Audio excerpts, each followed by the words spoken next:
ಬೆಂಗಳೂರು ಗ್ರಾಮಾಂತರ ಜಿಲ್ಲೆ ಹೊಸಕೋಟೆ ನಗರದ ಜನಜಾಗೃತಿ ಸೇವಾ ಟ್ರಸ್ಟ್ನ ಸಂಸ್ಥಾಪಕ ಅಧ್ಯಕ್ಷರಾದ ಜೆ.ಎಂ. ಹಸೇನ್ ರವರು ವಿಶ್ವ ಅಂಗವಿಕಲನ ದಿನಾಚರಣೆ ಅಂಗವಾಗಿ ವಿಕಲನಚೇತನರಿಗೆ ಹಾಸಿಗೆ, ದಿಂಬು, ಹಣ್ಣು ಹಂಪಲುಗಳನ್ನು ವಿತರಣೆ ಮಾಡಿದರು. ಈ ಕಾರ್ಯಕ್ರಮದಲ್ಲಿ ಮುಖ್ಯ ಅತಿಥಿಗಳಾಗಿ ಕರ್ನಾಟಕ ರಾಜ್ಯ ಕೆಪಿಸಿಸಿ ಒಬಿಸಿ ಘಟಕದ ಪ್ರಧಾನ ಕಾರ್ಯದರ್ಶಿಯಾದ ತಾರಾ ವೆಂಕಟೇಶ್ ಅವರು, ಪ್ರಗತಿ ಸೇವಾ ಟ್ರಸ್ಟ್ನ ಅಧ್ಯಕ್ಷರಾದ ವಿರೂಪಾಕ್ಷರವರು, ಸಮಾಜ ಸೇವಕರಾದ ಭಾಗವಹಿಸಪ್ಪನವರು. ಈ ಕಾರ್ಯಕ್ರಮದಲ್ಲಿ ತಾರಾ ವೆಂಕಟೇಶ್ ಅವರು ಮಾತನಾಡಿ ಜೆ.ಎಂ. ಹಸೇನ್ ರವರ ಕಾರ್ಯವನ್ನು ಶ್ಲಾಘಿಸಿದರು. ಅವರ ಇನ್ನೂ ಹೆಚ್ಚಿನ ಸಮಾಜ ಸೇವೆಗಳನ್ನು ಮಾಡಲಿ ಎಂದು ಬಯಸಿದರು. ಇವತ್ತು ನಮ್ಮ ವಿಕಲ ಚೇತನ ಇವರಿಗೆ ಹಣ್ಣು ಹಂಪಲನ್ನು ಕೊಡುವಂಥದ್ದಾಗಲಿ, ಹಾಸಿಗೆಯನ್ನು ವಿತರಣೆ ಮಾಡಬೇಕಾಗಿದೆ. ಎಲ್ಲರ ಹತ್ರನೂ ಹಣ ಇರ್ತದೆ, ಎಲ್ಲರ ಹತ್ರನೂ ದುಡ್ಡಿರ್ತದೆ. ಆದರೆ ದುಡ್ಡಿರುವಂಥ ವ್ಯಕ್ತಿಗಳು ಇನ್ನೊಬ್ಬರಿಗೆ ನಾವು ಒಂದು ಸಾಲ ಕೊಡಬೇಕು, 5 ಕೊಡಬೇಕು ಅಂತ ಹಿಂದೆ ಮುಂದೆ ನೋಡ್ತಾ ಇರ್ತಾರೆ. ಆದರೆ ನಮ್ಮ ಹಸನ್ ಸಾಹೇಬರು ಅವರ ಒಂದು ಸಮಾಜ ಸೇವೆ, ನಾನು ಸುಮಾರು 4-5 ಕಾರ್ಯಕ್ರಮಗಳಲ್ಲಿ ಅವರ ಸಮಾಜ ಸೇವೆಯಲ್ಲಿ ನನ್ನನ್ನು ಕರೆದಿದ್ದಾರೆ. ನಾನು ನಮ್ಮ ಹಸನ್ ಸಾಹೇಬರು ಇಂದಿನ ಒಂದು ಕಾರ್ಯಕ್ರಮ ನಾವು ನೋಡಿಕೊಂಡಾಗ ಹೆಣ್ಣು ಮಕ್ಕಳಿಗೆ ಸೂಕ್ತವಾದಂತಹ ಬ್ಯೂಟಿಷಿಯನ್ ಒಂದು ತರಬೇತಿಯನ್ನು ಅವರು ಏನು ಮಾಡ್ತಾರೆ ಅಂತಂದ್ರೆ, ಬ್ಯೂಟಿಷಿಯನ್ ತರಬೇತಿಯನ್ನು ಅವರು ಕೊಡ್ತಾ ಬರ್ತಾರೆ.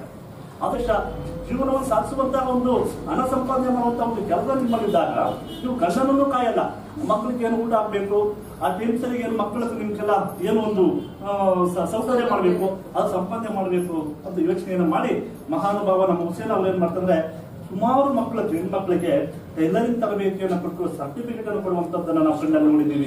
ಕೊಟ್ಟಿದ್ದಾರೆ. ಅವ್ರು ಬೇಕಾದಂತ ಮಿಷನ್ಗಳನ್ನ ಕೊಟ್ಟು ಟ್ರೈನಿಂಗ್ ಕೊಟ್ಟು ಸರ್ಟಿಫಿಕೇಟ್ ಕೊಟ್ಟು ಆ ಒಂದು ಟ್ರಸ್ಟ್ ನಿಂದ, ಜನಸೇವಾ ಟ್ರಸ್ಟ್ ನಿಂದ ನಮ್ಮ ಹಸನ್ ಸಾಹೇಬ್ ಏನ್ ಮಾಡಿದ್ದಾರೆ ಅಂದ್ರೆ ಮಿಷನ್ಗಳನ್ನು ದಾನವಾಗಿ ಕೊಟ್ಟಿರುವಂತದ್ದು ಯಾರಾದ್ರೂ ಹೊಸಕೋಟೆ ತಾಲೂಕಿನಲ್ಲಿ ಏಕೈಕ ವ್ಯಕ್ತಿ ಇದ್ರೆ ಅದು ನಮ್ಮ ಹಸನ್ ಸಾಹೇಬರು ಅನ್ನೋದು.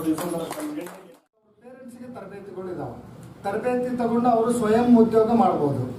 ಈಗ ನಿರಾಮಯ ಅಂತ ಒಂದಿದೆ. ನಿರಾಮಯ ಕಾರ್ಯಕ್ರಮದಲ್ಲಿ ಏನಾದರೂ ನೀವೆಲ್ಲರೂ ಭಾಗಿಯಾದ್ರೆ ನಿಮ್ಗೆ ಸರ್ಕಾರನೇ ಎಲ್ಲ ನೋಡ್ಕೊಳ್ಳುತ್ತೆ. ಟ್ರೈನಿಂಗ್ ಆಗಿರ್ಬೋದು, ಮಕ್ಕಳ ಒಂದು ಎಜುಕೇಶನ್ ಆಗಿರ್ಬೋದು, ಇಲ್ಲ ಮಕ್ಕಳಿಗೆ ಏನು ಮೆಡಿಕಲ್ ಟ್ರೀಟ್ಮೆಂಟ್ ಬೇಕಾಗುತ್ತೆ ಅದನ್ನೆಲ್ಲ ಫ್ರೀಯಾಗಿನೇ ಮಾಡಿಕೊಡ್ತಾರೆ. ಆಮೇಲೆ ನೆಕ್ಸ್ಟು ನಿಮ್ಮ ಮಕ್ಕಳಿಗೆ ಕೆಲವೊಬ್ಬರಿಗೆ ಫಿಸಿಯೋಥೆರಪಿ ಬೇಕಾಗುತ್ತೆ, ಕೆಲವೊಬ್ಬರಿಗೆ ಆಕ್ಯುಪೇಷನ್ ಥೆರಪಿ ಬೇಕಾಗುತ್ತೆ, ಕೆಲವೊಬ್ಬರಿಗೆ ರೆಡ್ಯೂಸ್ ಎಕ್ಸಸೈಸ್ ಬೇಕಾಗುತ್ತೆ.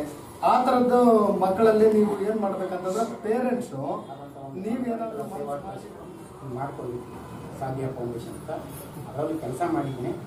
ಕಾರಣಾಂತರದಿಂದ ಅದರಿಂದ ಹೊರಗಡೆ ಬಂದಿದ್ದೀನಿ. ಹೊರಗಡೆ ಬಂದರೂ ಸಹ ನನಗೆ ಏನಾದರೂ ಒಂದು ಸಮಾಜ ಕಾರ್ಯ ಮಾಡಬೇಕು ಅನ್ನೋ ನನಗಿಲ್ಲ. ಸೊ ಹಾಗಾಗಿ ನಮ್ಮ ಹಸೇನ್ ಸಾಹೇಬರು ನನಗೆ ಸಾಕಷ್ಟು ಬರ್ತಿದ್ರು. ಹಾಗಾಗಿ ಅವರು ನಾನು ಈ ಕಾರ್ಯಕ್ರಮಕ್ಕೆ ಇನ್ವೈಟ್ ಮಾಡಿದ್ರು. ಅಲ್ಲಾಗಿಲ್ಲ ಅಂದ್ರೆ ಇವ್ರ ಜೊತೆ ಆದರೂ ಸೇರಿ ನನ್ನ ಕೈಲಾದ ಮಟ್ಟಿಗೆ ನಾನು ಏನಾದರೂ ಸೇವೆ ಮಾಡಬೇಕು. ನಾನು ಒಬ್ಬ ಅಂಗವಿಕಲನಾಗಿ ಅಂಗವಿಕಲರಿಗೆ ನನ್ನ ಕೈಲಾದ ಒಂದು ಸಹಾಯ ಮಾಡಬೇಕು ಅನ್ನೋ ಮನೋಭಾವನೆಯಿಂದ ನಾನು ಈ ಒಂದು ಕಾರ್ಯಕ್ರಮಕ್ಕೆ ಆಗಮಿಸಿದೆ. ಇವರು ಮಾಡ್ತಾ ಇರ್ತಕ್ಕಂಥ ಕೆಲಸಗಳು ನಾನು ಸಾಕಷ್ಟು ಕೇಳಿದ್ದೀನಿ. ನಾನು ಸೇರಿಸ್ತೇವೆ, ಯಾಕಂದ್ರೆ ಸಾಕಷ್ಟು ಪೇಪರಲ್ಲೆಲ್ಲ ನೋಡಿದ್ದೀನಿ. ನನಗೆ ಖುಷಿಯಾಯಿತು. ಇಂಥ ಸಮಾಜ ಕೆಲಸ ಮಾಡ್ತಾ ಇರ್ತಾ ಇವರ ಜೊತೆ ನಾವು ಒಂದು ಕೈ ಜೋಡಿಸಿ ನನ್ನ ಕೈಲಾದ ಸಹಾಯ ನಾನು ಮಾಡಬೇಕು ಅನ್ನೋ ಒಂದು ಮನೋಭಾವನೆಯಿಂದ ನಾನು ಇವ್ರ ಜೊತೆ ಸೇರಿ ನಾನು ಬರ್ತಾ ಇದ್ದೀವಿ. ಒಂದು ಟೆಸ್ಟು ಜನಜಾಗೃತಿ ಸೇವಾ ಟೆಸ್ಟ್ ಮುಖಾಂತರ ಸುಮಾರು ಹಲವಾರು ಕಾರ್ಯಕ್ರಮ ಮಾಡಿದ್ದೀವಿ, ಹೆಲ್ಪ್ ಮಾಡ್ತಾ ಇದ್ದೀವಿ. ಅಂದರೆ ಹ್ಯಾಂಡಿಕ್ಯಾಪ್ ಇರ್ಬೋದು, ಬ್ಯೂಟಿಷನ್ನು, ಟೈಲರಿಂಗು, ಕಂಪ್ಯೂಟರ್ ಕ್ಲಾಸು. ಈ ಮನೆಗಳಲ್ಲಿ ಇರ್ತಾರಲ್ಲ ಲೇಡೀಸ್, ಅವ್ರೇನು ಮಾಡ್ತಾರೆ ಪಾಪ ಯಾವುದೋ ಕೆಲಸ ಇರೋಲ್ಲ, ಅವ್ರ ಯಜಮಾನರು ಸ್ವಲ್ಪ ಕುಡಿಯೋದು ಇರ್ತದೆ. ಅದಕ್ಕೋಸ್ಕರ ನಾವು ಯೋಚನೆ ಮಾಡಿ ಅವ್ರಿಗೊಂದು ಅವ್ರ ಮೇಲೆ, ಅವ್ರ ಕಾಲ ಮೇಲೆ ಅವ್ರು ನಿಂತ್ಕೋಬೇಕು ಅಂತ ಒಂದು ಟೈಲರಿಂಗು ಕಲಿಸಿ ಸರ್ಟಿಫಿಕೇಟ್ ಕೊಟ್ಟು ಆಮೇಲೆ ಒಂದೊಂದು ಮಿಷನ್ ಕೊಟ್ಟಿದ್ದೀನಿ. ಇವಾಗ ಹ್ಯಾಂಡಿಕ್ಯಾಪ್ ಪಾಪ ಹಳ್ಳಿ ಕಡೆ ಹೋಗಿದ್ದೀವಿ ನಾವು, ನಮ್ಮ ನಂದಾಶ್ರೀ ಅವರು ಮೇಡಮ್ ಅವರು. ಅಲ್ಲಿ ಏನಂದರೆ ಪಾಪ ಅವರು ಸಾಪೇನೂ ಇರಲ್ಲ. ಒಂದು 4 ಕಡೆ ಹೋಗಿದ್ವಿ. ನಂದಗುಡಿ ಕಡೆ ಹೋಗಿದ್ವಿ, ಈ ಕಡೆ ಸುಳಿಬೆಲ್ಲೆ ಕಡೆ ಹೋಗಿದ್ವಿ.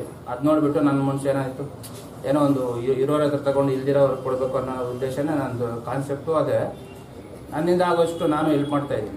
ಯಾಕಂದರೆ ನಮ್ಮ ಕೈಯಿಂದಾನೆ ಯಾರನ್ನೇ ಬಡವರಿದ್ದರೆ ಏನೇ ಆಗಲಿ ಅವ್ರಿಗೆ ನೆಕ್ಸ್ಟ್ ನನ್ನ ಪ್ಲ್ಯಾನ್ ಏನಪ್ಪ ಅಂದರೆ, ಯಾರನ್ನ ಲಕ್ವಾಯ್ ಅಂತ ಹೊಡಿತಾರೆ ನೋಡ್ರಿ, ಒಂದು ನಮ್ಮ ಫೋನ್ ನಂಬರ್ ತೊಗೊಂಡೋಗಿ ಅವರು ಫೋನ್ ಮಾಡಿದ್ರೆ ಅಂಥ ಟೈಮಲ್ಲಿ ಏನು ಎಮರ್ಜೆನ್ಸಿಗೆ ಅದೇ ಅಂತ ಏನಿಲ್ಲ, ನಮಗೆ ಅವ್ರ ಕಾರ್ ಕಳಿಸೋದಾಗಲಿ ನೋಡ್ಸೋದಾಗಲಿ ನಾನು ಮುಂದೆ ಬಂದು ಅವ್ರಿಗೆಲ್ಲ ಸಹಾಯ ಮಾಡ್ತೀನಿ. ಅದ್ರ ಜೊತೆಗೆ ಇವಾಗೆಲ್ಲ ಇವ್ರಿಗೆಲ್ಲ ಹಾಸಿಗೆ ವಿತರಣೆಯನ್ನು ಮಾಡ್ತಾ ಇದ್ದೀವಿ. ಇದು ಬಿಟ್ಟು ಬೇರೆ ಬೇರೆ ಮಾಡೋಣ ಅಂತ ನನ್ನ ಉದ್ದೇಶ ಇದೆ. ಯಾಕಂದ್ರೆ